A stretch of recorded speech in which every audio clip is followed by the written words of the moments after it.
start the Board of Commissioners meeting of August 15th. I'm trying to make that bigger. All stand for the Pledge of Allegiance, please. I pledge allegiance to the flag of the United States of America and to the republic for which it stands, one nation, under God, indivisible, with liberty and justice for all. Okay. Agenda review. Mr. Chair, there are no changes to the agenda today. Move the agenda. Second. Discussion. All those in favor say aye. Aye. Opposed, carries. Okay, Commissioners report, and I suppose with one not here, Will isn't here, that everybody will want more time. We'll start with Kip today, though. All right, thank you, Commissioner. And after our last board meeting, I was at the department head meeting, got an update with the stuff going on in the county. Then that evening, I had planning and zoning. We had several items on the agenda, which we will see all in a few minutes here. But we had a couple people testify, but everything went along fairly well. Then I was on the roundabout discussion and open house for the County Road 90 and 22 intersection out at Terrace View Golf Course with Commissioner People and Administrator Meyer, and Commissioner Campbell was there. Had a great turnout. Big turnout of people, a lot of good questions. I was kind of down in the back, didn't get to see a whole lot of the presentation, but as the people were coming out, some were very frustrated, but they got the answers. At least they got the answers firsthand from the state and the county staff. Our staff and the state staff did a good job explaining everything that's going on.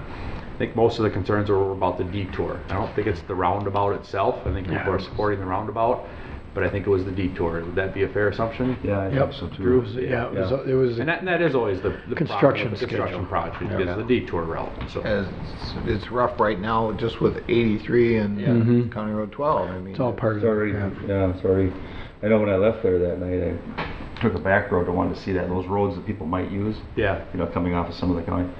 And there's a neighborhood there, and then you leave the neighborhood area, you go down a little gulch, you come back up, and down at the bottom of that, man, I'm telling you, I thought I had a leaky gas tank or something. I could smell gas super strong, so I parked right there on the side of the road quick, got out.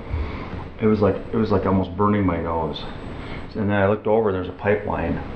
Oh, is that right? Flag. So I had to call like 4 different phone numbers to try to track down which pipeline it was, and then they were going to come out and investigate. I don't know. It was probably had a slow leak. It was in a low area. Yeah. Sure. Yeah. It was warm. So. Yeah. Good job. So good discussion on that. Take those back roads. Good discussion on that public hearing. Then I had my MRCI meeting. We're moving along fairly well there. Programs are good. Getting ready for the fall and winter season with the candy business. That's picking up because it gets busier during the Christmas season, Halloween and Christmas season. We had our work session, had several items on that for good discussion. Mark and I were up at the MICA meeting, relatively short meeting. We didn't have a presentation from anybody, but Keith gave us an update of everything that's going on with all the different committees and our lobbyists. And they're still active with all the legislators and making contacts even through the summer when they're not in session. Had my SWCD meeting, and they seem to be doing well there. They got a lot of projects on the ground. Things moving along fairly well. I had to leave a little early to get to Madison Lake that night for County Road 44 discussion. The state's going to be redoing the State Highway 60 in 2020, so our County Road 44 that hooks up there right as you come into Madison Lake by the marker they have for Madison Lake, we're going to be realigning that to making it more of a 90-degree turn, a little safer intersection, some better lighting and whatnot. Had several citizens at the meeting that would like to see them close that road, but obviously we can't because the county road has to be connected to something and it can't be a dead-end road.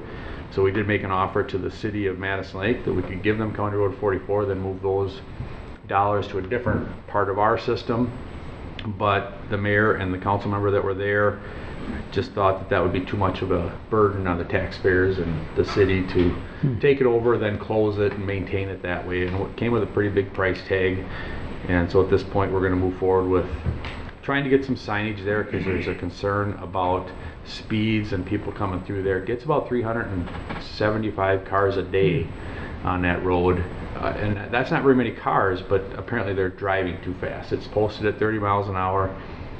So the mayor is going to put some more law enforcement out there, police enforcement, gonna write out a few tickets, but he told everybody in the audience that if I set the police officer out there and he gives out tickets, I don't want anybody coming back here complaining because our cops are handing out tickets. So he's gonna do that. We're gonna put up some signage, some better lighted signage, and then do a study on a stop sign down at the end of the road there to see if that would slow the traffic down a little bit. Then Pat and I That's were... normally what happens, so you understand that when you do that, and then all of a sudden the people complaining, somebody in their family gets a ticket. And then- Well, and that's, the mayor was very clear that he said that's happened in the past, and he says, I don't want anybody up here whining later. So he knows the process, and you're right, that's exactly what happens. Then we were out the day at the farm, Pat and I. We were there early, like a little after 7. There had to be a couple hundred people there already. I did talk to Tom Dauk, that was out at the Dauk farm. I seen him in church on Saturday night, and he thought they fed between 16 and 1,700 people that day. So Wow. had a great turnout. It's almost a mini fair. Yeah, and they got equipment there. They had 22 or 26 different vendors from different organizations. All kinds of people are out there. That's amazing. Yeah, so I mean, it's just a one-day fair. It's a lot of fun. And then yesterday I met with the chair and Bob and just had some agenda discussion and updates on what's going on in the county. That brings me up to date, Mr. Chair. Okay, thank you, Kip. Mr. Drew?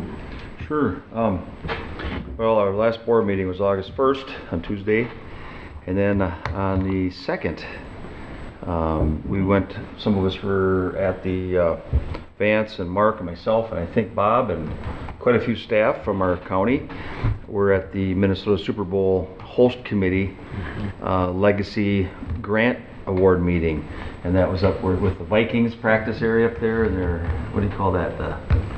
It was by the VIP tent. VIP, very important person tent. Yeah, that's why you were there.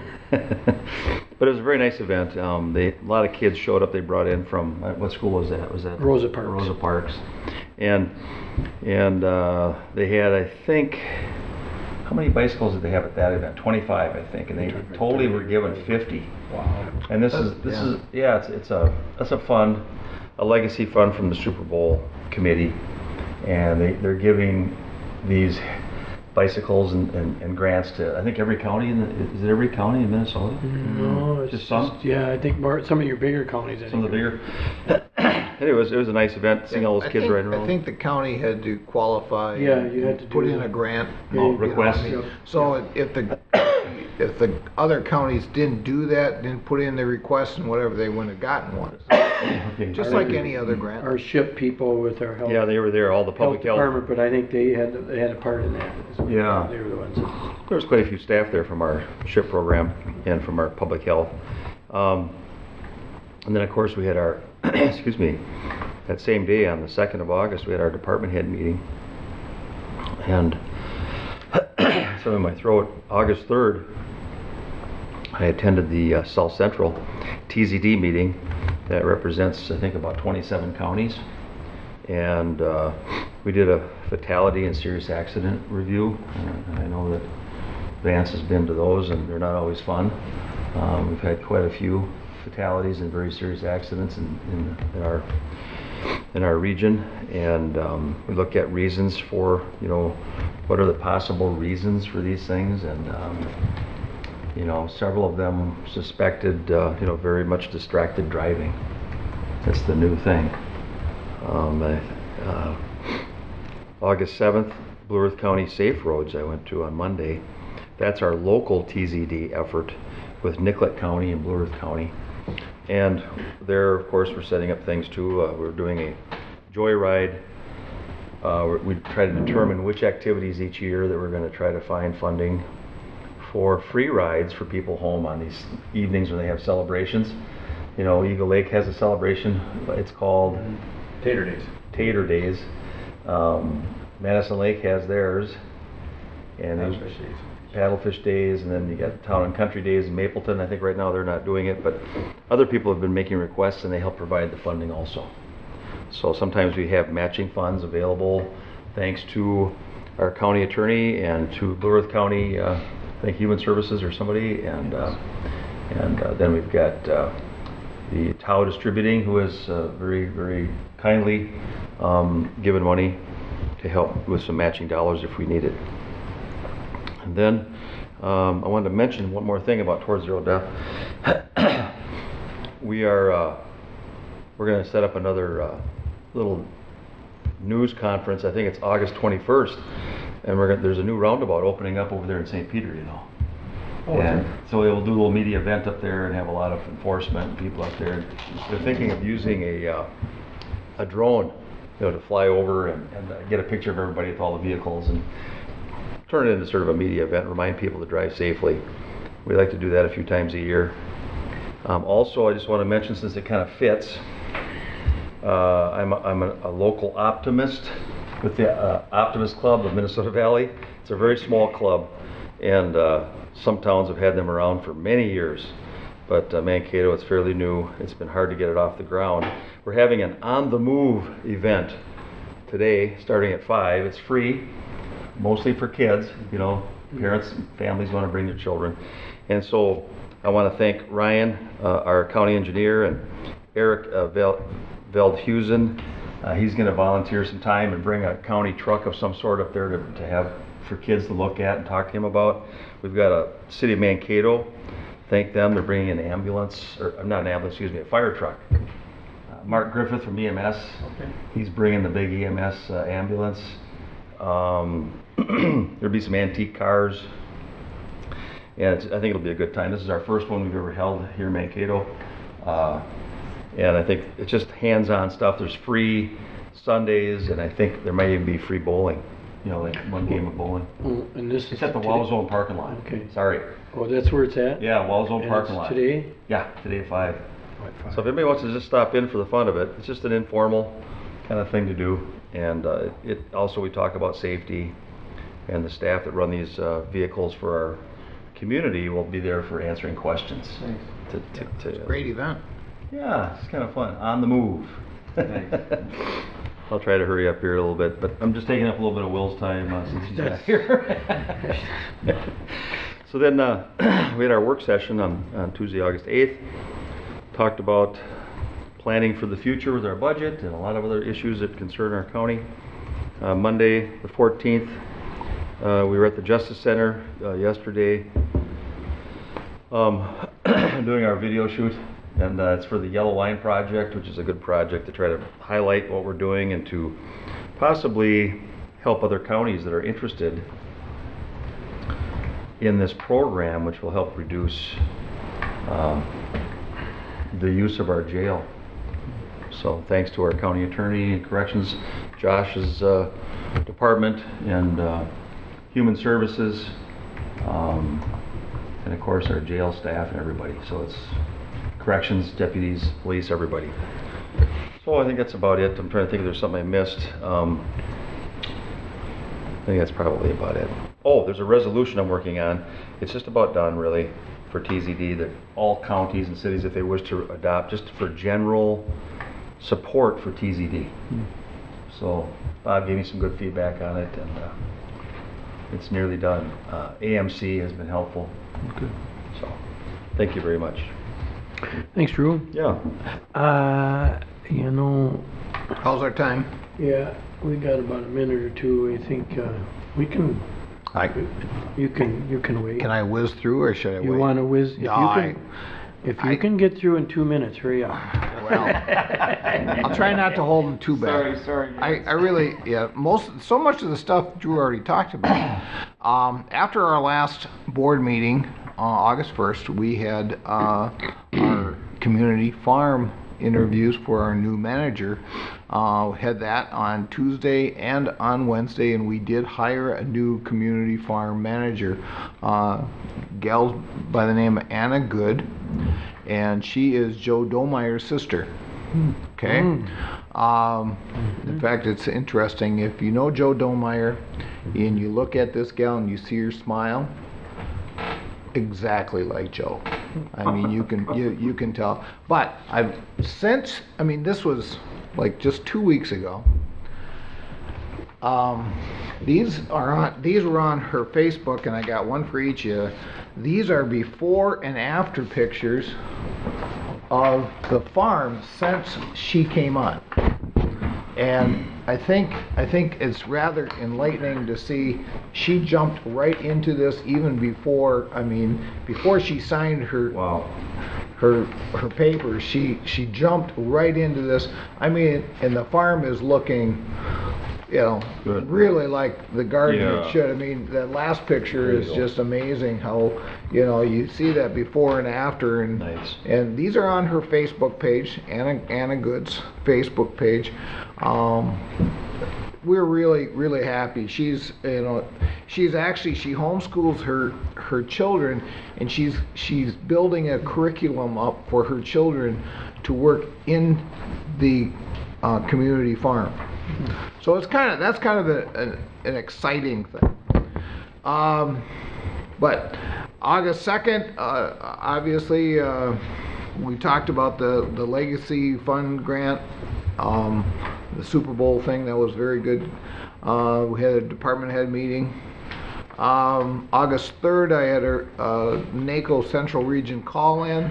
And then that afternoon, I went to Jeremy Berger's class at the Lincoln Community Center. He's got a class for a summer school class. And it's always interesting. You talk for about an hour and a half to these students. And they always have some very good questions, and once you get them opened up a little bit, sometimes you have those high school students and they don't know how to react to you, and you open them up, they get some good questions. The work session's already been talked about. On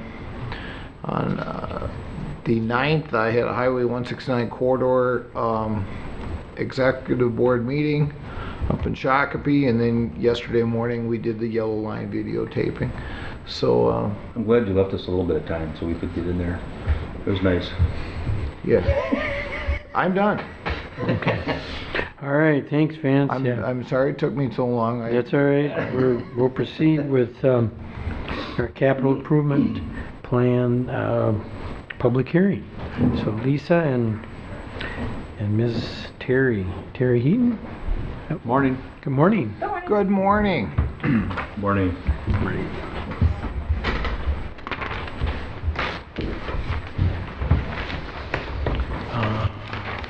You want to just introduce and So we did some due diligence, Bob, I, and Candace. We interviewed some financial advisors and ended up picking Terry Heaton from Springstead. So I'd like to introduce her. welcome. Hey. And if you want to start. Yeah. Morning, Terry. Certainly. Good morning. Thanks for having me here today. Today we've given you a lot of documentation, and we're here to together explain what these documents are and how this transaction will come together. So first of all, we're talking about refinancing the existing lease revenue bonds that you have outstanding. These are the 2007A bonds. And so the project currently is on a lease revenue transaction, meaning that the bonds are issued by the authority, and the county is making annual payments, and upon completion, the county would own it. And that transaction is a little more expensive type of transaction, a lease revenue, than converting it to a general obligation capital improvement plan bond. And in fact, by refinancing and using this tool, we save another 30-40 basis points, or almost 0.5% more than using the same tool again. And so our recommendation was to change it to a capital improvement plan bond, and in that, it would generate about $1.8 million of savings. And so that was the incentive for doing so.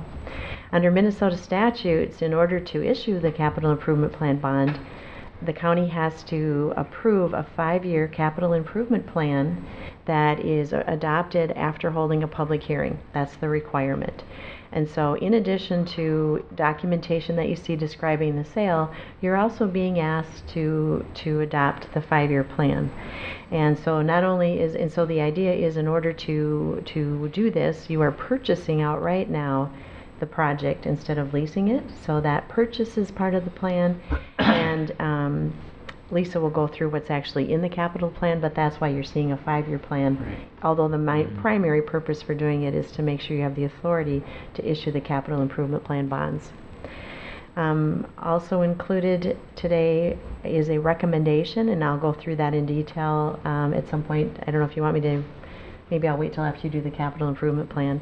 But just an overview also of that under the new SEC regulations that you may have been reading about in the last couple of years. Everything has been notched up a little bit with bond transactions, and our firm prepares this recommendation, this document that looks like this, prepares one for every transaction, and it really has three purposes. First, it's a record for your staff. So 5 years from now, 3 years from now, if you have staff turnover, the details of this transaction, why it was done, how it was done, and all of that are in this document. It also withstands the test for an audit by the SEC of our firm. And so if we are getting audited by them, they want to know that we understood the transaction, all of the data was presented to the client, and you agreed with the way we did the transaction. And then the third item is transparency, which is why it's sent to the county board, so that you have any and all information that we have about the transaction since you're being asked to adopt it. And certainly we don't expect you to have to read and understand every line of it, but it gives you the option of looking at it, asking any questions, and I'll be walking through that in a little bit. And then the last document that you have is the resolution, and that's the document that you'll be asked to adopt. And what that does is it authorizes us to proceed with the refinancing of the bonds, and it also adopts the capital improvement plan that authorizes you to issue that type of bond. Thank you. So we're going to briefly go through some of these documents. So the first one is the capital improvement plan. We have not issued a capital improvement bond since 2010. So it's been longer than 5 years, so we needed to create a new 5-year capital improvement plan that you need to approve. We will issue this refinancing under this plan. Since it includes a 5-year period, we did have to include some of our bigger projects coming up. We made some assumptions, but we're not sure how those are going to be financed, at this point. This capital improvement plan says that we can issue up to $10 million with this bond, and Terry will go through more of the recommendations of that. We also have a preliminary debt service schedule on the last page, and you can see where our savings are with our coupon rates. So is there any questions on the capital improvement plan before we move on to the next document? I do. You have a question, Drew? Yeah. I just know when I read through all the documents, tried to, because some of it is not my lingo completely. You know what I mean? It's a lot of That's why we hire a financial advisor. Yeah. There's been so many more requirements since we bonded under a capital improvement plan back in 2010. There's so many more things that we're required to do. I just got a little confused when I was reading through it, because it did refer to our planned improvements with the ramp and the addition over there and that sort of thing, and so I didn't know what the impact of that would be. We're just noting that we have some larger projects coming up.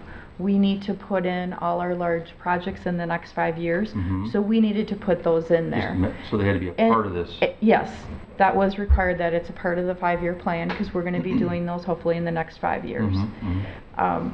That's the only reason we referred to that. I mean, we're really concentrating on the refinancing of the lease revenue bonds, and that's what this is for. That was part of my question. I didn't know, can we have 2 or 3 capital improvement plans like this with the county or not? Like if we want to issue more bonds for the projects we're proposing at the government center, what if we need, let's just say we need to do an $8 million bond or something to help finance that $23 million project. How does this impact that possible financing? I just was wondering if there's an impact or a risk involved. Might be some risk involved. I didn't know. Typically, if I could, Go ahead. Chair, the plan that is here is treated as an estimate. None of this binds the county to do anything. In fact, even though we've listed this transaction, you actually have to separately approve going forward with the transaction. The plan is just a plan, and it's amendable annually, 6 months, as often as you would like. Okay. So right now, it's a placeholder. It's saying, if if you want 5 years, this is our best estimate at this point. Okay. But it would probably be updated if you ever, the next time you did a CIP plan, you'd want to specifically update it anyway. And all of those items could be discussed at that time. It's not binding, it's an estimate. And it doesn't put us at risk of financing for the projects that we have. And in the first page, no, it doesn't put us at risk. In the first pages, it talks about our debt limits. There's 2 different limits. Our debt is so low, we are not even close. We could pay debt service of over $9 million a year. This is only locking us into like $1 million a year. So we have a very, very low, we're very strong in our debt service. Whenever we do our rating calls, Okay. we get very strong in that area, Okay. yeah, which is good, yeah. what makes our rating higher. That helps me very much then, because Okay. if All right. it was going to tie our hands somehow. Or Right. So Terry, we'll move on to the next document, the recommendation. Okay, so I'm looking at this document, the recommendation. We're asking for approval. I think we mentioned that the capital improvement plan authorizes bonds up to $10 million. And the refinancing, in order to pay off all the bonds, would require $9,830,000. And so we just build in some capacity because it's on the day of sale. We just always want to make sure if there's a little hiccup or something that we have a little bit of room in there. So we're saying 10 at the most, so we wouldn't have to repeat the CIP hearing. So, but very likely this is going to be the number. The sale would occur on September 25th at 1 p.m. And so that's when we would receive the bids, and the county board would be asked to award to the lowest bidder the next morning on the 26th. And on the bottom of the first page, you'll see a graph. That is the bond market. It's all credit ratings. And if you look at the red bar, that is, see the color copies? The lower bar.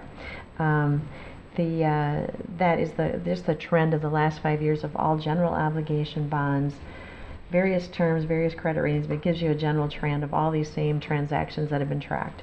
And you can see that within the last 5 years, it's a very, the rates have come back down since the beginning of the year.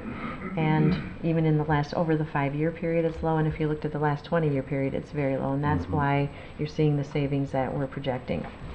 I'm moving ahead to page 3. These are the numbers, the calculations that Lisa mentioned. Or again. your page 38. I was wondering, yeah. Your page 38. Thank you. It shows page 3. Okay. Yeah, it does, yeah. That's the limit that Lisa was talking about, your statutory. Do you have the authority to issue the capital improvement plan bonds? You certainly do. The statutory maximum is $9.7 million for your annual debt service, and this would be $1.1 million. So you have about $8.5 million of capacity for this type of bond issue. Right. And so then the last thing is I'll flip ahead 2 more pages to my page 5. It must be page 40 for you. Yep. Okay. And then this is just a little bit about the actual structure. We show the sources and the uses of the funds. Where I wanted to go is down about 2/3 of the way down to the page that shows almost $1.8 million of savings. And below that, there's a percentage that talks about the net present value as a percentage of the refunded debt. And so anything over 3% is considered very strong. We're looking at how many dollars worth of bonds you have to issue in order to get $1.8 million of savings. You're only issuing $9 million, and you're saving 14%. If you use the refunded benefit, and that's the one we usually key in, so almost 15%, which is 5 times what we consider a strong refunding at 3%. So this is a very, very, a lot of bang for your buck on this refunding. And I think the rest of the pages just outline, the annual savings that we're looking at. If you flip ahead 2 more pages, it shows a range of savings, but I think the ones to key in is dollar for dollar, looking at something in the range of about $220,000 annually going forward for the period of 2018 through 2026. And with that, I'm happy to answer any questions that you may have. Okay. I think we questions. It was very positive. Yeah. Okay. Okay. Thank you very much. Okay. Good. Well, I think at this point, I think we open up to public hearing. So at this time, we open the Blue Earth County Capital Improvement Plan and notice to issue capital improvement bonds for, the planned bonds public hearing. So, and we have staff here, of course, that can answer questions, and Terry here. So, and it provides opportunity for citizens to ask questions on our capital improvement plan. So, at this time, we'll open it for public comment portion of the hearing. So, public comment portion of the hearing allows an opportunity for citizens out here to address the county board in a public setting. So at this time, please step forward to the podium and state your name and address for the record. And if, at this point, if there's anybody out in the seating here wishes to speak on the ask questions and speak on this public hearing and capital improvement plan, please come forward. Again, asking anybody out there wishing to speak on the capital improvement plan, please come forward now. And third time the last, anybody wish to speak on the capital improvement plan, please come forward. Okay, hearing none, we'll close that portion of the public hearing and bring it back to the board for comments and resolution on the capital improvement plan. I don't have any questions at this time. I think it's a great idea. I mean, obviously we can save some money. I certainly support this. Yeah. Anytime you can save that kind of money, and that relates right back to our citizens, so it's a plus. Yeah, it's kind of what we've been doing with like even our solar. You know, we're looking at, I can't remember how many years that is, Bob. Is that 20 years? 25. 25. You're saving. How much was the projection on that one? About $3 million. About $3 million by going with the solar garden. That's the projections at this point, and then of course these are projections, but saving another almost $8 million by just retooling the tool that we're using. It's good when we can do those kind of things wise. Our debt load is low, so. Yeah. So if no other comments, I'd move the resolution. Yep. Second. I'm just going to ask for that, so we have a second and to the motion. Any further discussion? All those in favor say aye. Aye. Opposed? Carries. Thank you. Thank you. Thank you very much. Nice to meet you. It's nice to meet you, Nice Jerry. to meet you. Thank Lisa. you. Okay, at this time then we have the Sheriff's Office, Mr. Mike Mauer, Chief Deputy. I'll let you talk about the South Central Computer Consortium Joint Powers. Morning, Mike. Morning, Mike. Michael. Got a couple of joint powers agreements. Which one do you have in front of you first? South Central Computer Consortium. Yes, South Okay, Central. the South Central Consortium is the consortium that's been in place since 2000. It was originally initiated by the city of Mankato back when we moved to CIS, which is our records management, our CAD, all of the integrated systems. We have the consortium, which is a multi-jurisdictional group that we can share information with. We've run without a JPA since the inception. It just hadn't been there. It was kind of part of the old joint records JPA that was in place years ago. When that disbanded, it never really got picked up. It was running. We were able to function properly without a JPA, but however, now that the federal government is switching to NIBRS, the National Instant-Based Reporting System, it's the new system now that's going to integrate how information is fed to the state and federal government. The BCA is going to fund that transition, the technical package to that. In order for us to receive that funding from the BCA, we need a JPA in place with the consortium so that they have an entity to send the funds to. About a year ago, when Sandy Stornberg retired, the county took over the administration of CIS and the fiscal agency. So we have to move that direction to get the funding needed for the process. All the other agencies, it's been sent out and it has been reviewed by the county attorney. Okay. Okay. That's good. Move to approve. Second. Good. Okay, we've been moved to approve. Any discussion? Anytime we can help our public safety out, that's what we should be doing. And so you just added, were some other people added into the consortium? Is that what was going on, kind of, or not? No, this consortium has been in place since 2000. That's what I thought. This is just formalizing the agreement. Right. Renewing it. It's How often formalizing. these guys meet, Mike? The consortium Yeah. monthly. Monthly? Okay. Nice. That's something one of us should go to once in a while, or are You we can, invited? we have been meet, there's two parts of the consortium that meet. There's kind of an operations and then the CLEOs, and the CLEOs meet once a year. And then the operations has been meeting monthly. That'll probably move to quarterly. We've just, as we took over here, we had some stuff, but yeah, Okay. if anybody has interest, I certainly don't have objection. Just a big group of people. Cleos, would you call them?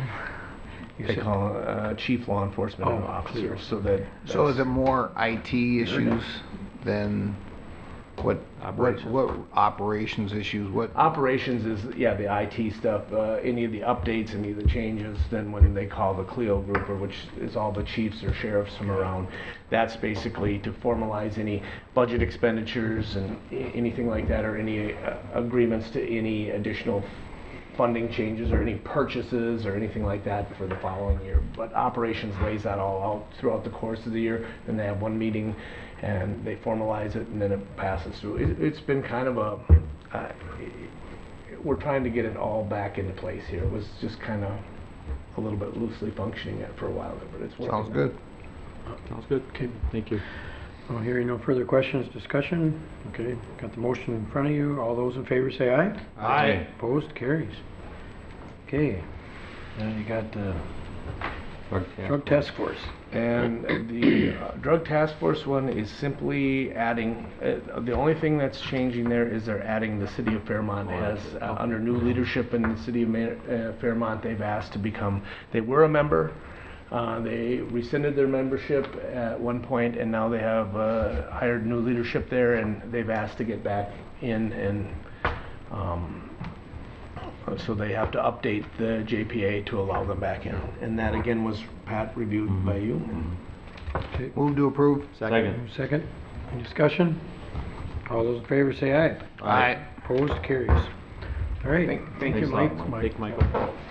All right, nope. Guess we're next with environmental services, not too far off. George and Hey, we're not doing Morning. too bad. We're Aaron, only George and Aaron here. 8 minutes Okay. off. This isn't Yeah, bad. that's pretty good. We run a fairly tight ship. You are running a tight ship there, Chair. Hey, George I've always and been Aaron. impressed with you. Just, and with that, we'll let George proceed. And Aaron. Thank you, Mr. Chairman.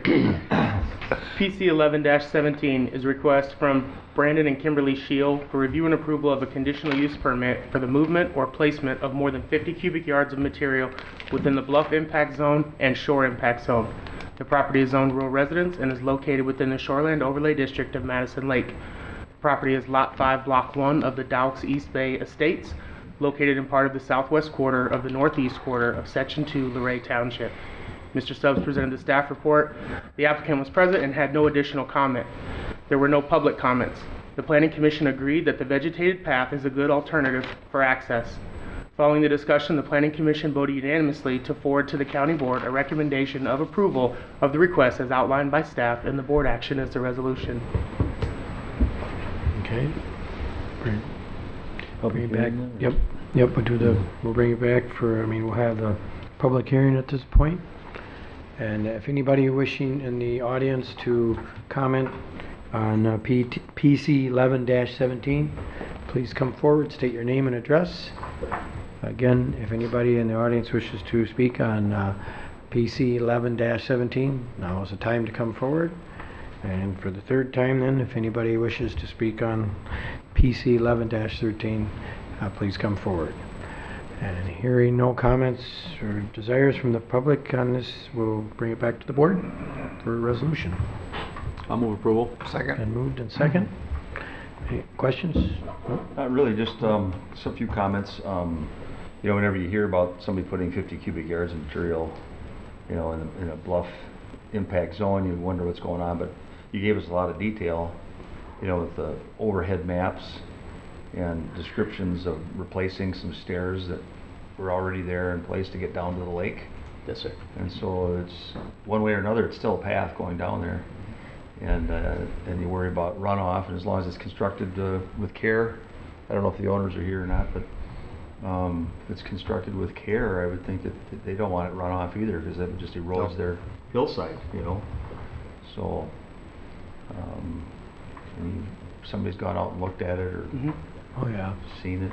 Yep, I've met on site with the property owner and their landscape contractor, and this path is different than most of the paths that we see for conditional use permits in the fact that this one is grass all the way down. Most of them we see are hard surface, Yeah. and this one is actually grass. that they're- Nice. It's very nice. Mhm. Yeah. All right. Oh. So I think it sounds good to me for what they got going on. All right. Further discussion? All those in favor of the motion signify by saying aye. Aye. Opposed? Carries. All right. Next. Thank you, Mr. Chairman. PC 12-17 is a request from Leo and Sandra Koppelman for review and approval of a conditional use permit to construct and operate a large solar energy system. The proposed project will span up to 10 acres and will have a power capacity of up to 1 megawatt, which by Blue Earth County standards classifies it as a large energy system. The property is zoned agricultural and is located in the southwest quarter of Section 5, Luray Township. Mr. Stubbs presented the staff report. The applicants and their consultant were present. The consultant concurred with the staff report. There was no public comment. The placement of the solar projection in relation to the county tile was discussed.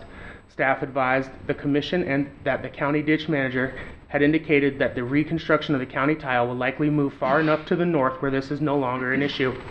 Following the discussion, the planning commission voted unanimously to forward to the county board a recommendation of approval of the request as outlined by staff, and the board action is the resolution. Okay. Thank you, Aaron. At this point, we'll open it up for public hearing, public discussion, questions. So anybody wishing to speak on PC 13-17, please come forward. 12-17? That's it? 12-17. Oh, mine says There's a couple of them. there's a couple of them. Did I go too far? Yeah, Oh, I you're the did. next one. Yeah, I Right. did. I went to It's the same 12. exact thing. Yeah, it's the same. PC, excuse me, you did say 12. PC 12-17, excuse me. Anybody wishing to come forward, please, on that resolution, come forward with name and address. Okay, for the third time for PC 12-17, anybody wishing to speak? And hearing none from the audience, we'll continue then with it back to the Move board. to approve. Okay. Second. Been moved and second, discussion? All those in Just a- favor? You got a question, And I or? was thankful Aaron got back to me, I wrote in, because sometimes I just, if I go through some of the criteria that the planning and zoning has come up with, and when I see that, I'm concerned if it hasn't even gone to the township board, because I thought that was usually one of the first things that would happen, in my mind, I would think that should happen probably early on, and instead, in this case, after everything was done, then they were looking forward to meeting with the township board. And so I don't know what the process usually is. Does it usually go the other way around, Aaron, or? So the way that the ordinance is written, it states that the applicant shall have a pre-application meeting with the township. But I suppose it was going on before I got here, but in the time that I've been here, we've had a lot of applicants where, maybe our application deadline is the same day as a township board meeting, and so that was kicking their request a month, sometimes 2 months down the road. And so we met with the township at their quarterly meeting in 2016 at some point, and we asked them if they were okay if we sort of relaxed that standard, just as long as no final action was taken on a request before someone had met with the township. Oh, so that particular board, Leray Township? It was the township quarterly meeting, and everyone agreed to For it. all the townships? Yep. Yep. Okay. Aaron came and spoke, back in 2016. Mhm. Oh, I see, okay. Because that concerns a little bit, because they come to the board, and if we're the ones that are supposed to give the final approval, it's just good to know for sure that it's gone to the township then. Correct. Because we really do listen to that, don't we? I mean, we listen to what the townships say. Yeah, I mean, don't remember the last time they feedback. made a comment. Yeah. They just don't make comments. As long as it abides by the county's rules, and They just go some of the forward. feedback I get as the commissioner is I show up at the township officers meeting, they don't know why I'm there. So, I mean, it's more of an informational thing. Yeah. Get the heck This is out. what's happening. I mean, just because it's a process that we have and some history behind it. not to get too far off subject here, but some history behind it is that the townships wanted to hear from these people. Well, then now it's getting to the point where it does mess up our schedules, because some of them only meet quarterly. We don't want to hold up a project for a whole quarter. And as Aaron mentioned, some of them the deadline is Tuesday at 5 o'clock for our deadline, but the township officers in Luray don't meet till 7 o'clock. So that kicks that one out Oh a my full month. goodness. And as long as Okay. it's been to the township before it comes to this board, That's what I'm okay with it, so. Okay, and if there were comments, then we would know about it Correct. somehow, that's all. Yep. Yep. Yeah. Because it's a nice process, I think, because they're this. It's informative, very informative Yeah. to them. Well, and we have some amazing township officers. Yeah. Across the whole county, so. Yeah. I thought they meant we're pretty privileged bi-monthly, a with lot that. of them, but they don't, they meet quarterly. Some of them meet bi-monthly, I think it just quarterly, or depends. Some of them meet monthly, but not all of them. Okay. Luray is Monthly. or Luray or Jamestown in the summertime just meets only if they have when business. needed. Yeah, in the summer, Only if take needed. a break, huh? Mhm.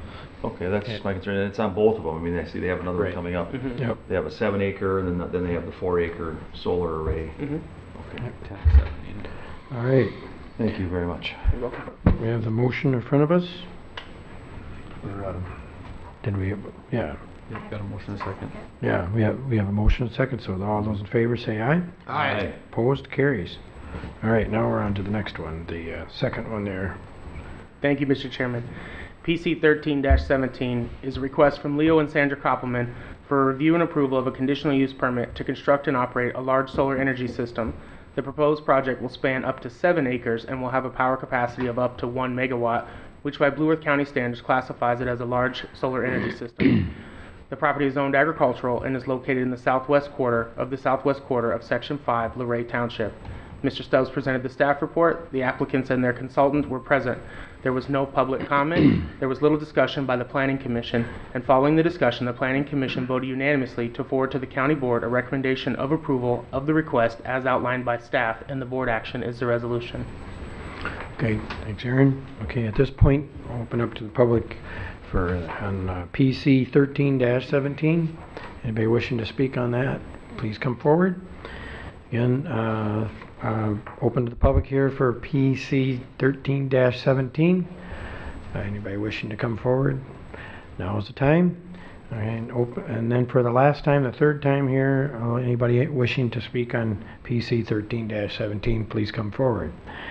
Hearing none, we'll bring it back to the board for resolution. Move approval. Been moved in a second. Any discussion, questions? So basically, this is on the same section of land that the first one was on.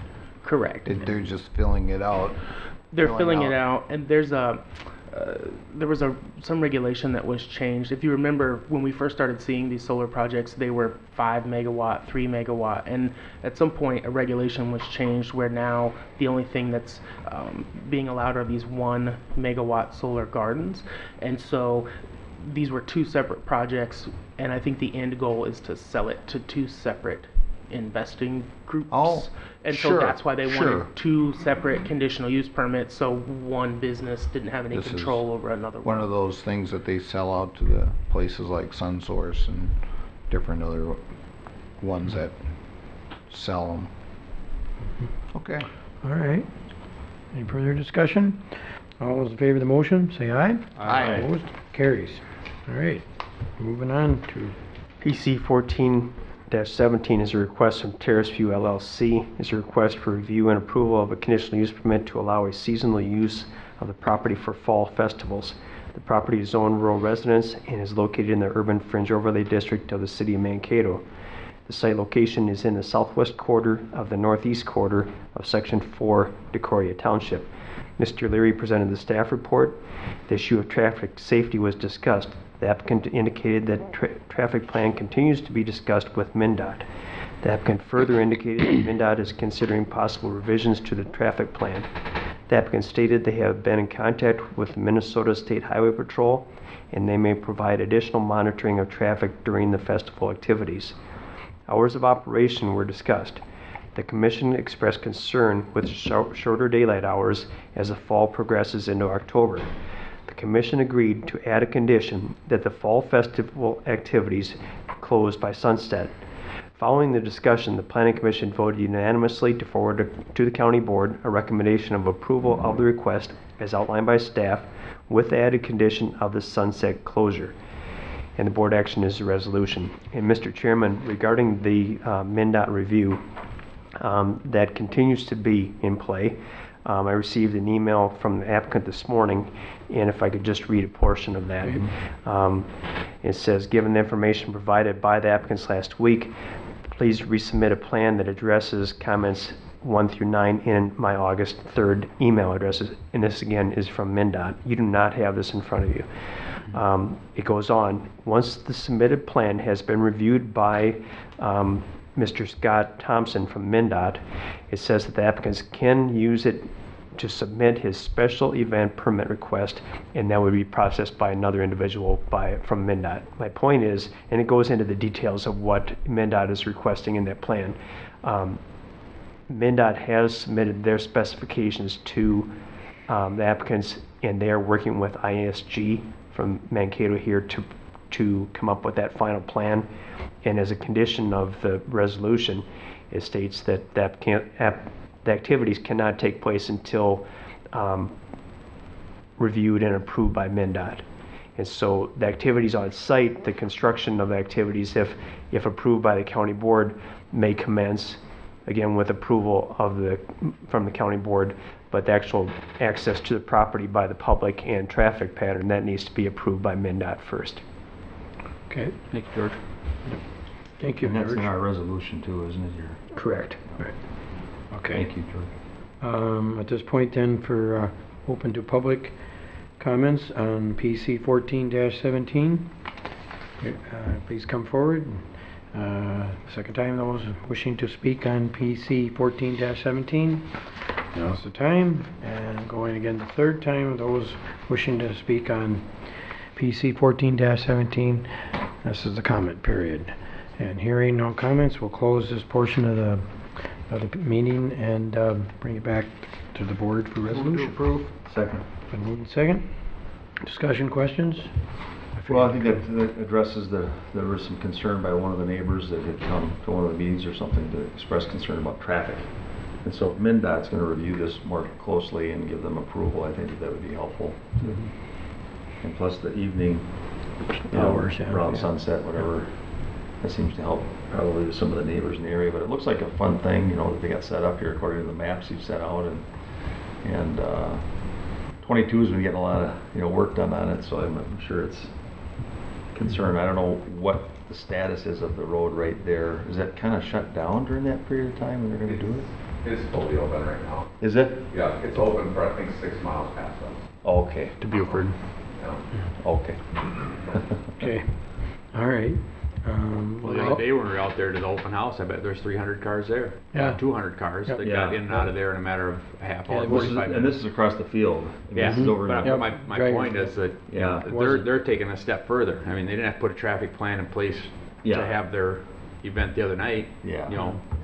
But so I think Yeah. it'll. MnDOT, that was MnDOT, MnDOT. They didn't yeah. have a traffic permit. I just hope we nobody should be gets good. up there and starts practicing driving while you guys are out there. That would be a problem. Any further comments? All those in I looked at this and what an exciting event. Yeah. This is great. It's gonna, one more thing to bring something into the greater Mankato area. I mean, the MnDOT issue is pretty minor. I mean, that's just issues that we have to work out, and anybody that puts on an event knows that has to happen. Kudos to you to put this together. Thank you very much. This is, we need to have more events to make up for the Vikings leaving next year. So, thank you very much. See what burden he put on you now? As a side note, we did secure a hot air balloon. Hey. Oh, you got one. The first 4 Saturdays, we will have a hot air balloon. Wow. Cool. Okay. Thank you. Nice. All right, any further discussion, questions? All those in favor of the resolution signify by saying aye. Aye. Opposed? Carries. Good luck. Thank you. Yep, good luck. Put my name in first for that hot air balloon. Well, you could run it you No, just, I'm yeah, not, you- no, I don't. No, run it. your hot air, you could take. Oh my gosh. Well, you thought I was saying something. Oh, man. Good thing the chair said it, that's all I know. Yeah, he can say that. Charge him double. Yep. Okay, let's move on. PC 15-17 is a request from Mark and Jane Shuck. Is a request for review and approval of a conditional use permit to transfer the residential development right from the northeast quarter of the northeast quarter to the northwest quarter of the northeast quarter, all located in Section 3 of Garden City Township. The property is zoned conservation and is in the Shoreland Overlay District of Loon Lake, a lake classified as a recreational development lake by the Minnesota Department of Natural Resources. Mr. Leary presented the staff report. The applicants were present and had no comment. There was no public comment. The commission briefly mentioned the concerns expressed by the DNR that could be addressed during the final development proposal. Following the discussion, the Planning Commission voted unanimously to forward to the County Board a recommendation of approval of the request as outlined by staff, and the board action is a resolution. All right, okay. At this point, we'll open it up to the public for comment on PC 15-17. Anybody wishing to come and speak on the the hearing here at the resolution? Okay, again, second time for PC 15-17. Any comments from the public? And of course, in the third time now, hearing none, we'll, if we have no comments for the PC 15-17, I guess at this point we'll bring it back to the board. Resolution. I'll move approval. Been moved. Second. Discussion, questions? You have a Were there any comment on- further concerns with the administrative, it's an administrative, It will be an transfer? administrative land split, and that application has not yet been submitted. Okay, so we're just giving preliminary approval then, or is this a final approval for this? The administrative land split would be handled strictly by staff. Okay. Yeah. And then they have to apply for construction if they're gonna do any construction? Correct. Yep. Any other concerns? I don't know. You know, as a side note, when I met with the property owner on site, you know, I really get a sense that that this property owner and those that are his daughter and son-in-law who are looking at developing the new residential site are fully aware of the concerns of the lake and not to have a big impact on it. You know, their properties do change, or ownership does change, so you know how that might be impacted in the future, we don't know. But these folks that we've been working with surely seem to be aware of the concerns of the lake and to minimize their impact on the shoreline. Yeah, Good. All right, that's good. good. Okay, hearing no more other discussion or questions, all those in favor of the resolution say aye. Aye. Opposed, carries. Thank you. One other item. Yep, one more?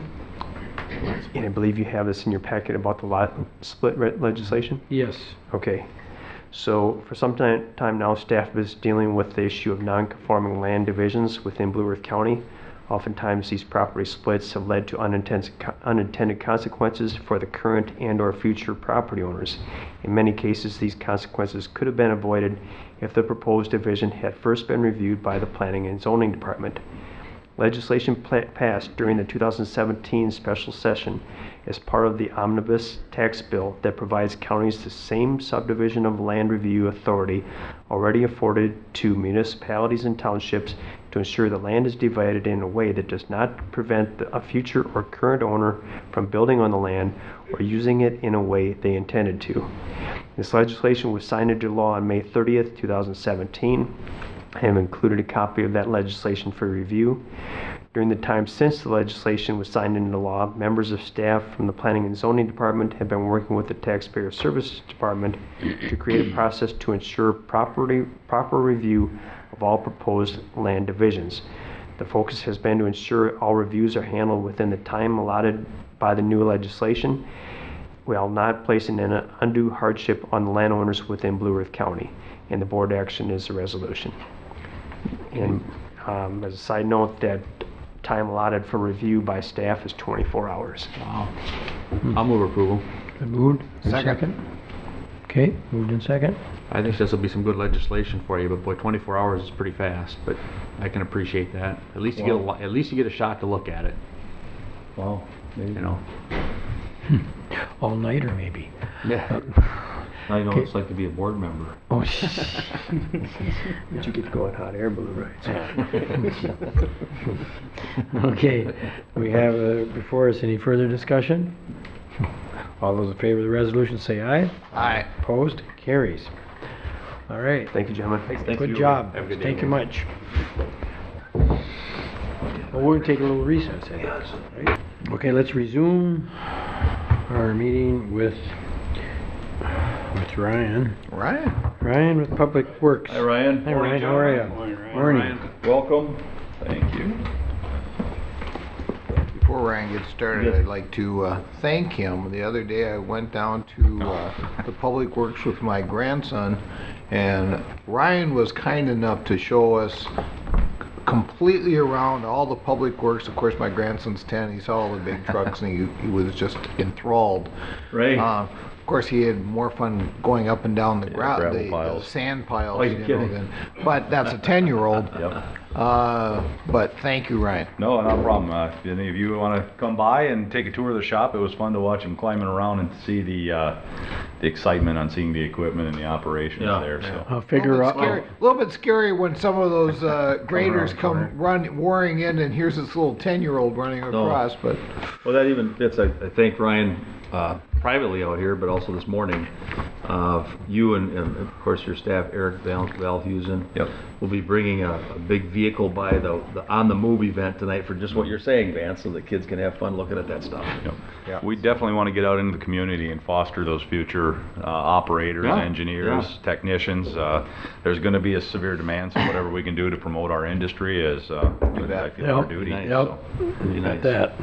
So when he wants to talk about engineering school someday, send him my way, and we'll have a chat. he wants to be a builder. So That's that's good. a good thing. That's You should good. do it at that age, but yeah. All right. Let's welcome I Ryan. need to have you talk to him about his math skills and how important that is. That is important. The first order of business I have is consideration of State Aid Project 0763106 and 0764209 Bituminous Overlays Award. This is our second round of bituminous overlays following a relatively small initial contract, given some uncertainties with our 3 grading contracts that went out. As you're fully aware, those grading contracts came in very favorably. So we had some additional revenues to dedicate towards our maintenance overlays, and our next 2 candidates are County State Aid Highways 31 and 42. We had an engineer's estimate of $510,000, and the low bidder was Central Specialties at $476,000, a little bit under 7% under our estimate. And in second place, Southern Minnesota Construction at $528,000, 3.5% over our estimate. So all in all, the bids were right in line, especially given the season. Central actually has a window where they still have their plant set up in the region, so that's why we got very good pricing. Yeah, I was wondering. Yep. So with that being said, they've had many of our contracts in the past. I would recommend award to Central Specialties. Okay. So moved. Second. Move second. Discussion. All those in favor say aye. Aye. Opposed? Carries. Good job. Yep. Good job. And if at all possible, Mr. Chair, if it'd be possible to have you sign the contracts today prior Yes. to your departure. Yep. And Ms. Anderson Yep, to could move it enter along. for some around for execution, that'd be fantastic. Second order of business is the detour agreement for Minnesota DOT Trunk Highway 22 unofficial detour costs. This is for additional maintenance and calcium chloride applications on our county road number 174 and 169 as a result of the additional traffic that was utilizing them as unofficial detours for the Minnesota Highway 22 detour. The official detour, as you may recall, ran all the way to Highway 30 and then up Highway 83, so there was a tremendous amount of traffic on our local road system finding the easiest way to their destinations from Mapleton to Mankato. We were able to track some of the additional costs that our maintenance staff incurred in blading the road and the numerous calcium chloride applications again, and quantify that, and we sent a bill to MnDOT for those costs in the amount of $4,405.23. So this is a document just formalizing that agreement. So moved. Second. Then move second. Discussion. All those in favor say aye. Aye. Opposed, carries. Great. And third item of business is a resolution for the same unofficial detour agreement, authorizing the county board chair and the administrator to enter into this agreement. Okay. So moved. Motion. Second. Second. It's been moved second. Any discussion? It's interesting how we got our unofficial detours, but it's gonna happen anytime you have a detour. The Correct. folks that know the area, folks that know the local roads, and all of a sudden, some of those local roads, be them township roads or county roads, turn into regular highways. Correct. Yeah, I know. And the poor individuals that are living along those roads, you know, all of a sudden they have to watch out a little bit more when they come out of their driveways and this and that. So it can be really dangerous. Yes, You and know. that's why we try to do what we can with the addition of the calcium chloride applications, whether we would have been reimbursed for it or not, to try to help those residents out there, especially on when it's in relation to our projects and we're displacing that much traffic. We try to do what we can to minimize the detrimental impacts, but they are living on, you know, it's a public road and people are allowed to drive on it. So that's the hard thing to explain to those folks on their little township roads that There's two sides of the coin there. aren't too, accustomed to that traffic. Because I remember a couple people called me and wanted to, well, that road's getting really washboardy and getting all wrecked up, and you know, they're not really supposed to be taking it as a detour. Right, correct. And then anyway, there's some discussions about some of the neighbors go, well, don't grade the road, leave it all bad because we're trying to keep people out of here. That's what they told our maintenance staff, just leave it a little rough because it's fine. Well, Keeps that's people away. not only is that it slows people down. That's it. You know, those washboard roads. Oh, man, you it'll don't tear want up to your- go over tear up 20 your miles an underside, hour yeah. through some of those things. It's just Yep. one of those things. Well, traffic patterns are really interesting because even Oh, they with are. 83 being closed, I have to wait 35, 40 seconds before I can get, when I come from my house to get on Agency Street now, so. Because they're coming through there. Yeah, because you have to wait for 4 or 5 cars to pass. When I normally go to work, there ain't nobody there. You stop and you go. But now there might be 4, 5, 6 cars coming down Agency Street, That's the county road through Eagle Lake, because Yeah. 83 is closed. I think a lot of them are going to 86. Correct. Quite a And few of them that's come where through it's Eagle tough Lake. with a detour with local traffic, because a detour is, they may use it, they may not, especially when it's that local traffic that knows their destination and the County Road local 27 is rules. a big road. It's made for the traffic. Yeah. It's I'm just not used to it. Sure. What's all Used this to traffic traffic. today? Well, they got the road. That's because you're half asleep going to work. How long, to bring up 83 and County Road 12, how long is the roundabout supposed to take before? Yep, I've got that in my conversation topics a little bit Okay. later, but I Just can vote go on into it this. now if you'd like, See, or? and I jumped now. Okay. You go ahead. We'll vote on this. Any further discussion? All those in favor of the resolution say aye. Aye. Opposed, carries. All right. All right. Number 4 for action items, stated project 07614-12, final payment. This is for the County Stated Highway 12 tree clearing contract with CASA 14. Yes, I'm sorry, I might have misspoke. With Reynolds Excavating, this was work that was done earlier this spring for clearing ahead of the grading contract.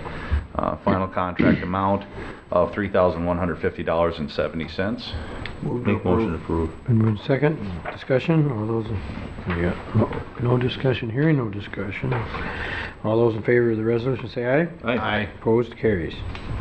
All right. All right. Action item number 5, state aid project 0760116, final payment. This is for County State Aid Highway 1 from Minnesota Highway 30 to Good Thunder. This is for the cold in place recycling and bituminous paving contract that was completed last year by Ullin Brothers. The final contract amount is final contract payment amount is $1,000. So that's sort of a hold position that's just put on there as a, because it's, you know, it's a $2.7 For the retainage. million.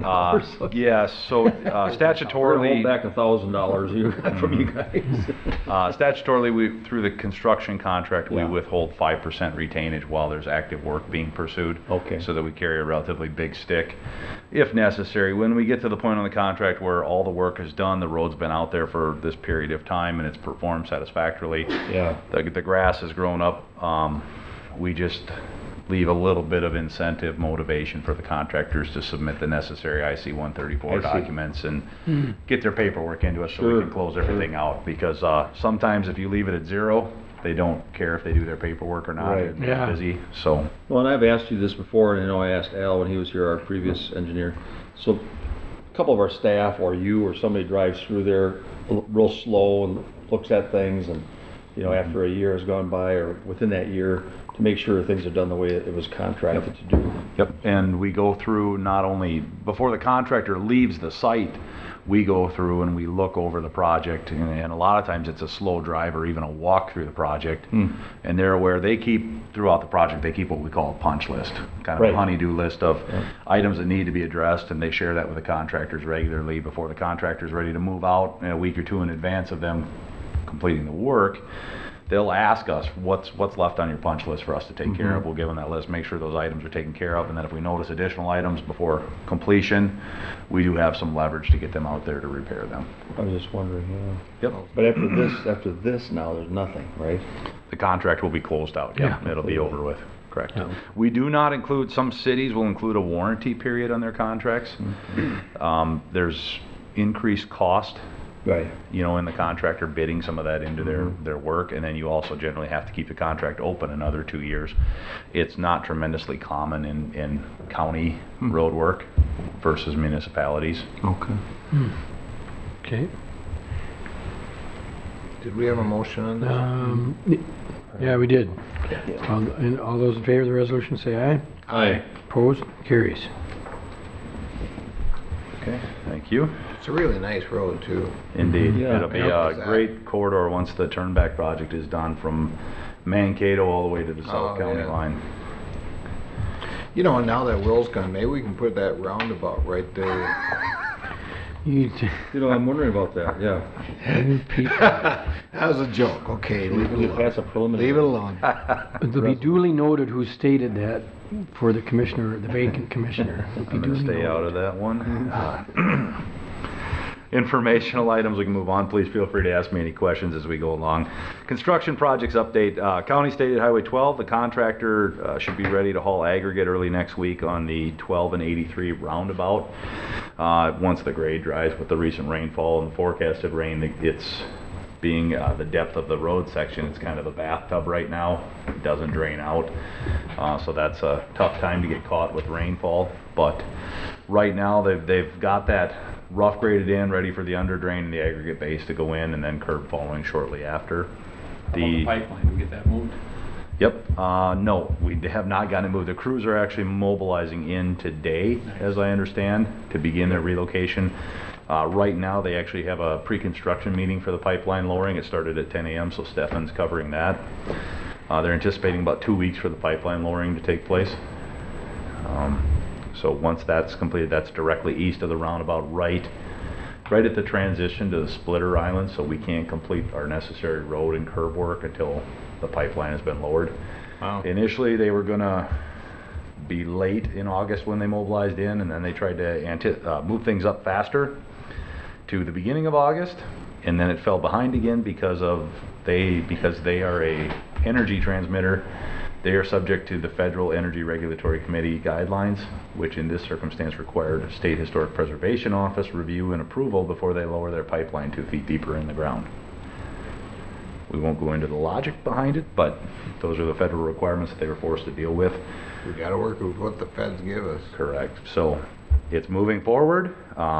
With that being said, the crews are also working on portions of the earthwork from Minnesota Highway 83 to the north to Hoffman Road, and they are also subcutting because the sanitary sewer that goes along Hoffman and projects out to the east side of County Road 12 is very, very deep, about 30 feet. They're actually subcutting with the scrapers, taking a lot of the earth off the top before they begin excavating and pulling their trench boxes through there. So they are working. It is hampered by the rainfall, but we do anticipate, pending any more big weather impacts, a mid-September reopening of Highway 83 and County Road 12. That'd be good. So it won't be prior to there's a lot of school people resuming, who- unfortunately, but the Lot of- detour is very short. A lot of people would like to see that 83 opened up. Yes, agreed. Any questions on 12 aside from those items? Okay. County Road 14, the contractor has broken the project into 4 phases so that they can coordinate access, material availability, and such. They're in the midst of working on phase 2 of 4. They have a little more than 50% of their contract working days remaining. So they're slightly behind, and in fact, the emphasis of our meeting today with them is going to be about additional manpower, additional resources coming to the project, and perhaps additional days that they work where they're not assessed for working days. They were hampered in the beginning of the year, obviously, by those early season rainfalls, but now is the time to keep our foot on the pedal on the project. County Road 109, the earthwork and drainage is approximately 75% complete. Mathewitz has been moving right along on that project, so that should be returned to gravel here fairly soon. So that's coming right along. Cool. Bituminous overlays, the first contract was for County Roads 23, 30, 45, 107, 146. Work has been completed, so that's why we're moving into our second contract. The first contract was performed by Southern Minnesota Construction. Rapidan Dam contract, as you're aware, that is on hold. We are coordinating taking soundings of the downstream apron basin so that we can send that information to the Federal Energy Regulatory Committee to make sure that we haven't seen any additional scour or concerns developing. Yeah, having those continuous rains just doesn't.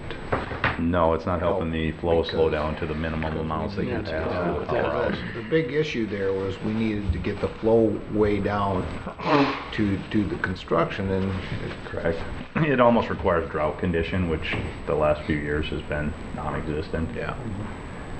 We were getting close, I believe it was end of June, early July, and then we had those rainfalls and everything greened back up and the flows were back up.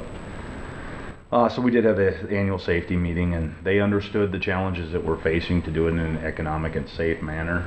And for the time being, as long as we got the soundings completed in the bathymetric survey, they were comfortable with the status. And then we also have our Highway Safety Improvement Program projects. This was the federal funds, 90% matching, which was a combination of curved chevron sign additions or replacements and bituminous shoulder widening on County Roads 6, 8, 9, 10, 12, 16, 28, 33, 34, 37, 41, and 112. That's about 50% complete right now. That's amazing. Moving right along. So that was about a $500,000 contract, adding 2 foot wider bituminous Yeah. shoulders and then chevrons at curves. So per the county safety plan. And striping. That contract did not have any striping in it. It didn't? No. Oh, okay. Moving into our planning projects updates. The County State Highway 5 bridges were updated the grading and bridge plans. They did require to move to the new current specification year, so we had to update some data in there. That'll be sent to MnDOT for their approval. It should be relatively brief. And we had anticipate letting that in most likely September now by the time everything's approved, with work giving the contractor kind of a sliding schedule so that they could begin their work, and they would have, once they start it, they'd have a set time frame to complete it and return the road to passable status. The work could be performed, given the nature that we're keeping the abutments in place. They could really do the work fall, winter, or spring. So we think there's a lot of flexibility there, and that may be attractive to contractors and give them a longer window of when they approach it, but once they get in there, they've got to get their work completed. The County State Highway 52 bridge number 07501. We're updating the grading and bridge plans as well to the new spec year, and we would anticipate letting that in 2018. As you recall, those 4 bridges, we received 50% state bridge bonds for the bridge eligible costs from the state. Moving on, County State Highway 1 from 9 to Mankato. SRF has provided us with the 90% plans for the north segment. Our staff is reviewing the plans right now, providing comments, and I intend in the September work session to bring forward the 90% plans for your review and for your information. And that is both, and this can be 2 phases then, right? Correct. So again, to recap, the road from County Road 9 to Mankato will be constructed beginning in 2018. It very well with the RSS slopes and the complexities of phasing the project may push over into 2019.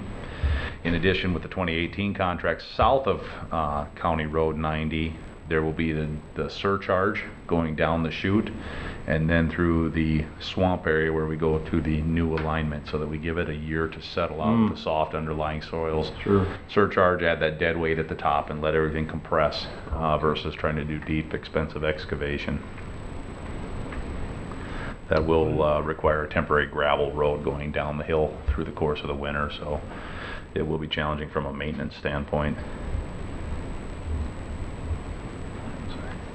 County State Highway 90 and Minnesota Highway 22 roundabout. I've maintained routine involvement with the project management team, monthly or bi-weekly meetings. We've most recently taken into review and consideration the comments from the public open house meeting that was held, I believe, last week. Yeah. So there was tremendous turnout to that, some concerns over access, dust, and things like that, and we've worked on trying to install some measures in the plan to address it, but there are always those challenges with highway construction projects. Refresh my memory, what is that slated for? 2018.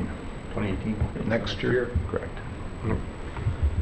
And that is coming Less right stuff up. going on. indeed. That is being paid for with 90% federal HSIP monies as well. Perfect. Wow. County State Aid Highway 44 in Madison Lake. And Commissioner Brunder, if you already touched on some of this, please feel free to jump in. But Commissioner Brunder and I recently attended a work session with the City of Madison Lake and its residents that live along County State Aid Highway 44 adjacent to the lake from Minnesota Highway 60 to Minnesota Highway 60. There were different alternatives that were discussed. Many of the residents had desired for the road to actually be closed. However, after we explained the requirements for County State Aid Highway having to be connected to another trunk highway, another County State Aid Highway, or an MSAS city street, we would effectively lose funding for that portion, or we'd have to reallocate our mileage elsewhere in our system, and then we would be adding more county road mileage to the system. And really, for it to be a closed off road with a cul-de-sac at the end, there's no purpose in that for the county and the service. So what was determined is that we would look at realigning the south intersection with Minnesota Highway 60. Right now, it somewhat Y's in with Highway 60. We would move it slightly to the north into the county-owned parcel and bring it into more of a T intersection. And then as MnDOT goes through, they would do some intersection upgrades, including a right turn lane and intersection lighting to make it a safer intersection. The other concerns along that segment of roadway were speed. So we discussed numerous alternatives, including additional enforcement from the city. The county evaluating whether or not a four-way stop would be warranted at Point Avenue. Point Avenue is the intersection where the city boat landing and park is located, kind of the midpoint of that segment of roadway. Would also lead to the Point campground as well. Well, that would certainly slow them down. Indeed. Whether or not, again, that it's warranted and justified is the item that we need to take a look at. We discussed LED speed limit signs, and then when we restripe the roadway, narrowing the lanes from 12 feet to 11 feet to make it feel a little tighter to slow people down, similar to what we had done on the Stadium Road. Are there, and I don't know what the cost of the, you have those speed limit signs and right below you have a little radar unit. Yes, they're very expensive. We discussed those. I Like mean, $10,000 a piece. And that's hugely expensive, but I tell you what, it does an amazing job at slowing people down, because I think most people look at those thinking they're getting, there's a camera in there or something that's checking them out. But that's not a bad idea when you're talking safety. I mean, $10,000 isn't a large amount of money when you're considering somebody's life. Oh, indeed. I do have concerns systematically of all of our city streets that we have, and if the precedent and how many we have to install. You're right. For just reference, I actually drove that road last night with my family going out to grab dinner at the landing. And I was telling my wife about everything that had been going on at this meeting, and I wasn't even looking at my speed, and she kind of goes, You're speeding. no, she said, you're only doing 32 miles an hour, so what's the problem? And that's the speed I was comfortable going down the road with, albeit I wasn't in a hurry by any means. But sometimes too, without accurate speed study data, people's impressions of how fast traffic are going may not be.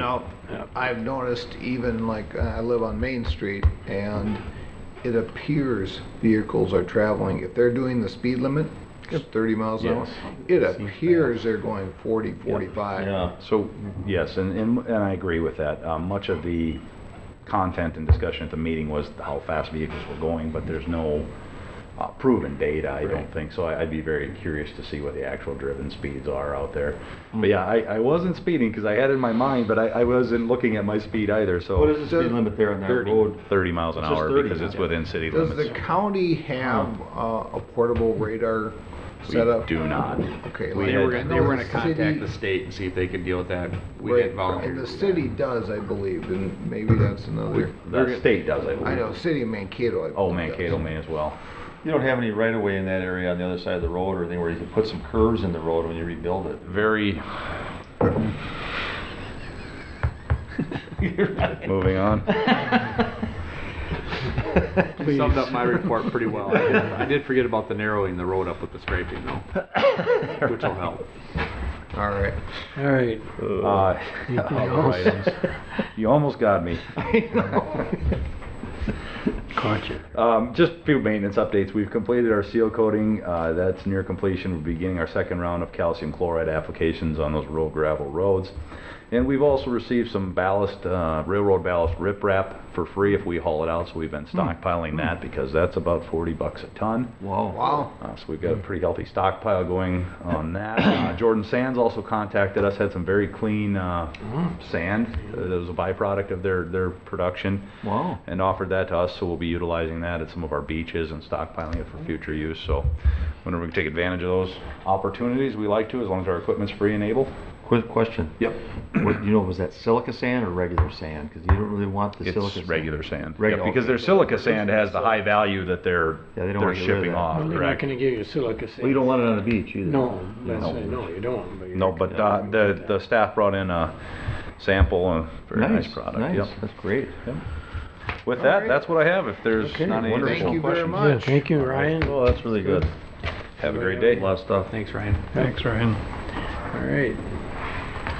With that, we'll go back to administrative services and, well, How about your report? my there, report is Chair? very long. See you, Ryan. You guys We've been waiting the whole Camp meeting out. to You might have to hear camp what out. you've done. Ryan, do you want to stick around just a minute? And we can visit? Yeah. Unless it starts taking too long, but I'll catch you after the meeting. This won't take that long. Not the chair's report. I knew what you meant. Everything else on the agenda should. All right. God. August 2nd, had the Vikings Super Bowl 52 Legacy Fund. We got to receive the check for the bikes and the racks for the kids to learn how to use bikes and the healthy lifestyles there. Department heads August 2nd, August 3rd. We was with Commissioner Brunder and Bob Meyer. We were at the County Road 90 and 22 open house. Work session on the 8th. Micah on the 9th. And that was good to go there. And then we had the superstars. At least the two people that were before me, Commissioners Vance and Drew, were the superstars for the Yellow Line video. Oh, the video project. Yeah. Yeah. Better get your autographs I did that, but I probably got cut from it, you know, they cut the Well, I was in and out in 8 minutes. I think you were out in about 5. 5-6 minutes, whatever. Yeah, That meant I just did a better job. Previous commissioner, I think, was 40 minutes. Yeah, yeah. Something like that. I don't know. In his defense, it was, they had to Well, they had to do download- some dry run stuff on you, I think, too, didn't they? Yeah. Well, when you have good stuff, you want to just hold it up. All right, and so then the only thing I conclude this morning at 7, I was at the Exchange Club in Happy Chef North there. Oh, Gave a little talk really? about the county, about the county. Yeah, about every year they always have. Is that Lee Pomeroy and those guys? or- Yeah, Lee was not there today though. I was Okay. surprised. I thought Yeah. he would be. But anyway, that concludes my report. And we're back to our county board minutes, I believe. Yeah. I'll move the minutes. Second. Since been moved, minutes. Any discussion? All those in favor of approving, say aye. Aye. Opposed, carries. Now we have the bills to pay. I move the bills. Move the bills. Second. There's a second, moved and second. Any questions? I've got a couple on each week.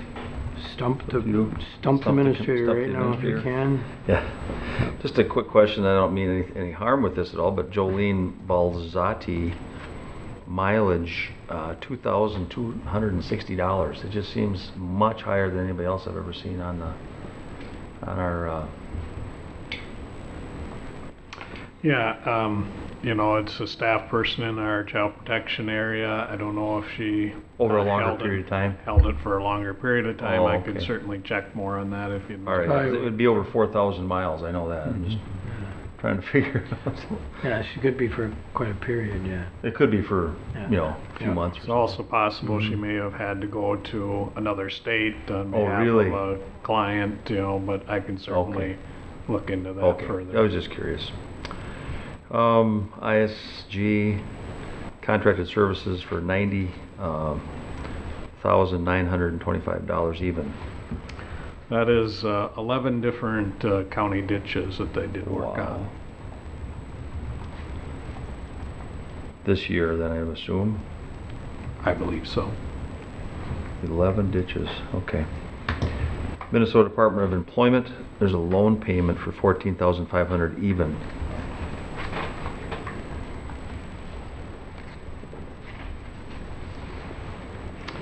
I believe that's the payment on the Vine building when we did the asbestos removal. Oh, We sure. got a grant or loan from Deed to Right. do that asbestos, and then It's been a while then, hasn't it? Vine will be reimbursing us Yep. that amount.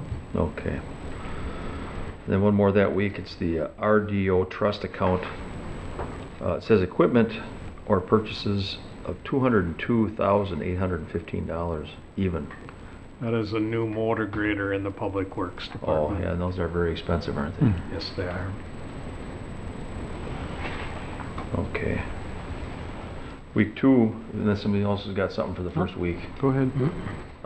Alliance Health Services, there's 3 in a row right there, you know, at the top of the, and one of them is for contracted human services, one is just contracted services, and one is health medical psych. So it's 8,000 something, 1,000, 18,800. It's about $28,000 worth of services. I'm just curious. Those are our staff that are hired in the Human Services Department under a contract. So some of them are related to the hub, and Oh. working there, and some other kind of specialized roles. So we contract out for some of the staff.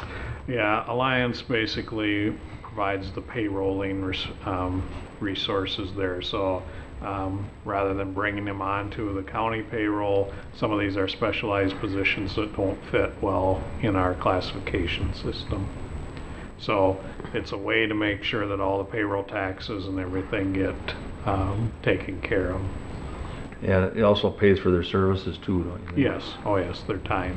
Yep. And you have somebody that looks at that, don't you, Bob? Or you do, or Phil, or somebody? Right, See we if it's review it reasonable? with the Human Services Department before we authorize those Okay. positions. And then the Hearth Connection, I was wondering if that's a pass-through thing. It's been on there before. It's a payment for recipient. It just says $313,800. That's a quarterly payment on our regional supportive housing program, and so Hearth is kind of the administrative entity that oversees the whole region. We get a portion of that back for the counties that Blue Earth County serves here in our Okay. area. Okay, yeah, that's what I thought. Then I've got this M&I lockbox, MCCC, and it's 33,000 other capital expenses. M&I.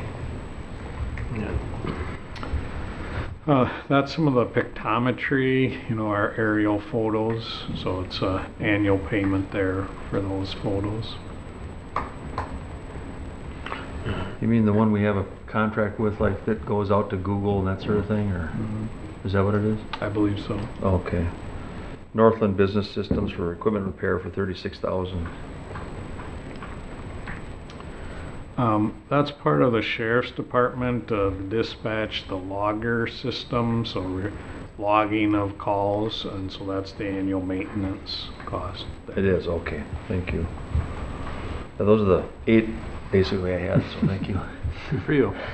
Good for you, you're looking them over. Well, 4 in each week, I don't know, that's That's about what I good. do, I don't know. That's good. Anybody else have any questions? You know, Drew hit most of them, which is good. Yeah. You know, I figured we usually hit the highlights and stuff. I know. But the Southern Minnesota construction, it was $219,786. I have a pretty good idea, but Is that in the first week? Second Or week. Second week. Now that's overlays All by right. Public Works.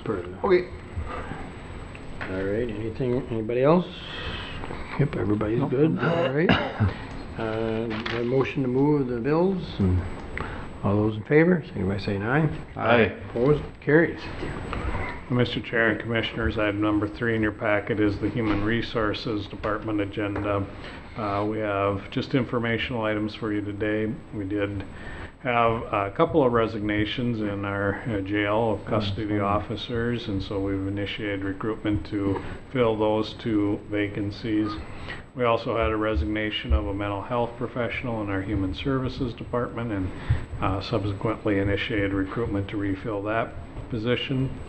And then lastly, a resignation of a part-time library clerk, and so we've initiated recruitment to refill that position as well. Be happy to answer any other questions the board might have. Just that, is it pretty typical that most jails have turnover like we do? We have quite a bit, it seems like. Yeah, I've talked with the sheriff about this in the past, and he's indicated that he hears from his peers around the state that most jails are having retention issues.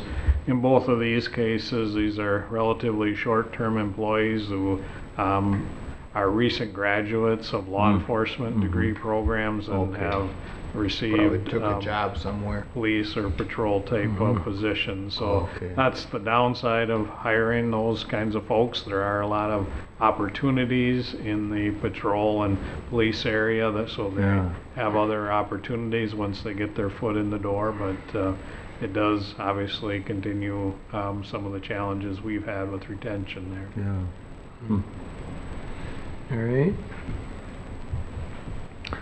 Moving on to Item number 4 in your packet then, Mr. Chair and Commissioners, is setting a public hearing regarding the legal description of a property that the county currently owns. We were approached by an attorney representing another property owner indicating that they have some plans to sell their property, and they had their property surveyed, and the surveyor indicated that some of the legal descriptions needed some updating, and so as we looked at the statute regarding this, it was determined that we needed to do a public hearing to complete that sale. The county assessor has looked at these properties and indicated that yes, a correction is needed. It's really an even exchange. There's probably really not even a true exchange of property, but it's just a definition of that legal property so that they can continue with their plan to sell their property. And as I understand it, it will ultimately be sold to the DNR, maybe through Pheasants Forever, but turned into a wildlife management area at some point. But in order for them to move forward with their planned activities with their property, this legal description needs to be cleared. So we need to have a public hearing. We propose that that be held on September 12th at 9:15 at the board meeting that day. 12th. Move to approve the public hearing for September 12th. Second. Been moved and second. Discussion, questions? You know, I have more questions on the sale of the property and stuff like that, but this isn't the proper time to sit and talk about it, so. That's right, we're setting just a date. Okay. All those in favor say aye. Aye. Opposed? Carries. All right, then we have Item number 5 in your donations. packet then are the donations for the second quarter, April through June of this year. Again, the library continues to receive very generous donations, especially for our summer reading program. So you see the list of donations there. We also have received in-kind donations, again, primarily at the library, along with some volunteer time. So we're recommending approval of the, or acceptance of this report of donations. Move to approve. Been moved. Your second? Second. Moved and second. Any questions, discussion? All those in favor say aye. Aye. Opposed? Carries. So then we just have our financial status report. Yes, Mr. Chair, that's at item number 6 in your packet. We are 7 months into our fiscal year. Total revenues sit at just under $52 million, while expenses are just under $47 million at this point in the year. The expenditures, again, are trailing behind because of some of the late start with our public works projects, but overall, the budget seems to be doing well and holding up well as we head into the last half of the year here. The enterprise fund, being the Ponderosa landfill, expenditures are exceeding revenue slightly there. A lot of that has to do with the building of the additional cells there, and so we have quite an investment in land improvements in this particular budget year. The second page shows our cash and investment balances. Again, we remain in a strong financial position at this point in the year. So, be happy to answer any questions that the board might have. I don't have any questions. No questions? No questions? Looks good. Yeah. All right now. All right. It's good to be in Blue Earth County. Yeah. Yeah. That's all we have for you today, Mr. All right. Chair.